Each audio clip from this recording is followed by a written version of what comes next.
So I got my daughter this diamond art for Easter, and she just finished it.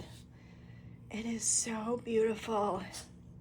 Amy, what was the best thing that you liked about this? I think the best thing about it is like there's a lot of like different colors on the sides, and like it has helpful numbers around it, and I think the colors are really beautiful, and also like seeing it come together was like really fun to see.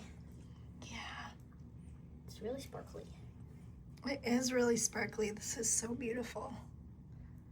How long did it take you to do this? About a week, but that's only because I did it for a couple hours a day. I'm pretty sure I could get it all done if I worked on it all day in 2 days, 2 or 3 days. But yeah, it's a good project if you want to do something that's like long term Wow, or somewhat long term.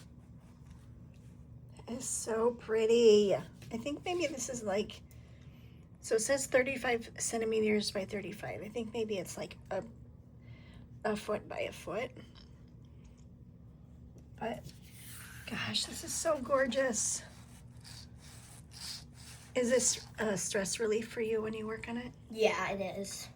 I like putting like this stuff into place, and like yeah, it's really satisfying when there's one big area and there's a color that you put in and it just like fits perfectly, and it's really cute. That's gorgeous. Nice job. Thanks.